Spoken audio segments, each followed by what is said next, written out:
Okay, let's dive into this. Welcome to our session.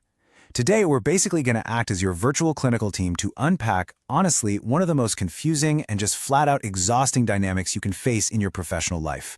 I'm talking about workplace toxicity that just seemingly comes out of nowhere. If you're joining this explainer, chances are you're looking for some clarity, maybe a bit of structure, to help manage a relationship that's completely draining your energy. So, we're going to apply a psychological lens to this unprovoked hostility, give it a proper diagnosis, and, most importantly, build a treatment plan centered around healthy, impenetrable boundaries. Go ahead, settle in, take a deep breath, and let's get to work.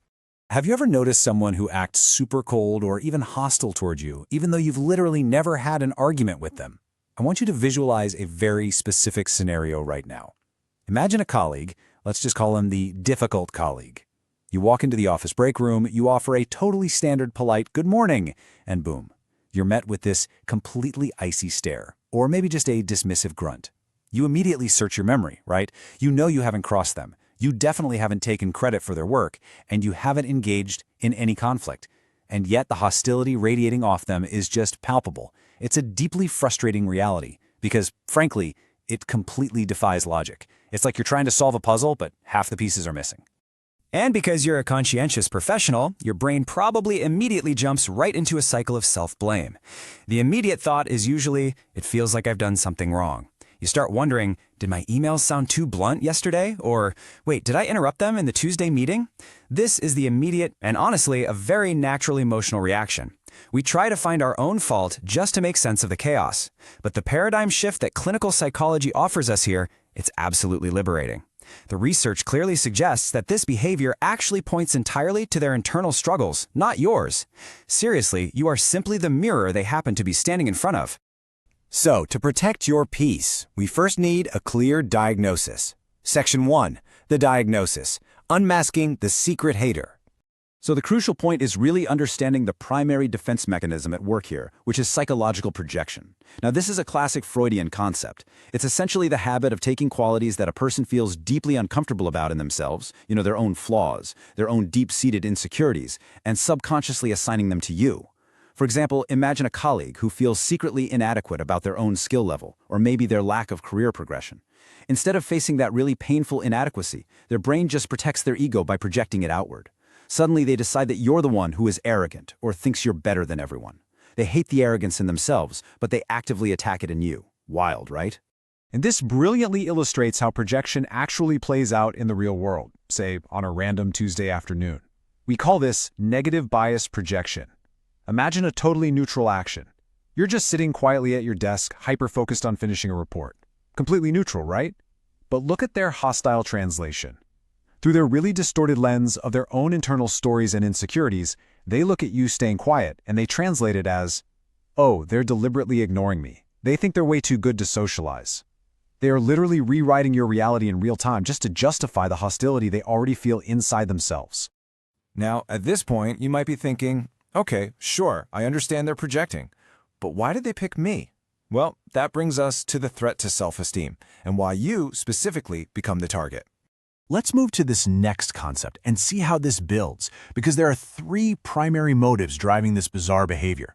First, your very presence is a threat to their self-esteem. When an insecure person sees someone who is confident or successful, it immediately triggers their own latent insecurities. Literally, just by doing your job well, you become a threat that they feel this subconscious need to diminish. Second, they just need a convenient target. Instead of doing the really hard work of examining their own struggles in therapy or through self-reflection, they just direct their frustration towards someone nearby. Frankly, it's emotional laziness. And third, power dynamics. By utilizing distance, coldness, or giving you the silent treatment, they're subtly trying to establish this twisted sense of power and control over the social situation. It's really just a way for them to feel big when they secretly feel very, very small. But here is exactly where we reframe this entirely. You aren't being targeted because you're weak. Actually, you're likely being targeted precisely because you are self-directed and you don't seek validation. You are the ideal target for a projector because your independence highlights their dependency. Think about it. You just go about your day, getting your work done, without needing the whole office to constantly applaud you. To an incredibly insecure mind, someone who doesn't need their approval is terrifying. So in a weird way, the hostility is actually a bizarre, upside-down compliment to your own self-reliance. But of course, understanding the why is really only half the battle. Now we need an actionable prescription. Let's look at the treatment plan: boundary setting and detachment. Now, what's really interesting about this three-step framework is that it essentially forms your ultimate emotional armor. This is exactly how you manage your self-esteem during these really toxic interactions. Step 1. Recognize it as projection. The absolute second they act cold, mentally label it. Just say to yourself, okay, they're projecting. That simple label literally strips the behavior of its power. Step 2. Detach personally.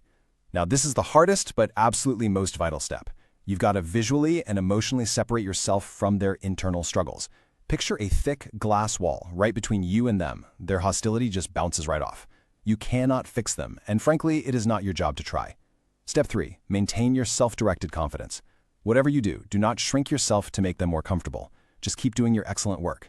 Your emotional detachment is, for sure, your absolute strongest boundary against their whole power play. So whenever you feel that all too familiar sting of unprovoked coldness, I really want you to remember this professional mantra. This behavior reveals a lot more about their internal struggles than yours. This is basically the core thesis of our time together today, because by accepting this truth, you immediately free yourself from the incredibly heavy, exhausting burden of trying to fix the dynamic or twist yourself into knots trying to win them over. Their hostility is simply a very loud confession of their own insecurity. Remember, you do not have to attend every single argument you're invited to, especially the silent ones. So I'll leave you with this. If their unprovoked hostility is really just an echo of their own deep-seated insecurity, how will you choose to protect your peace tomorrow morning when you walk into that office? You now have the clinical tools, you've got the diagnosis, and you have a solid boundary-setting treatment plan. You are no longer navigating this blindly. The next time you're met with that icy stare, you won't pause and ask, "What did I do wrong?" Instead, you'll know exactly what's happening beneath the surface, and you'll choose detachment. Thank you so much for joining this explainer, and I highly encourage you to carry this new perspective right back into your workspace. Take care of yourselves out there.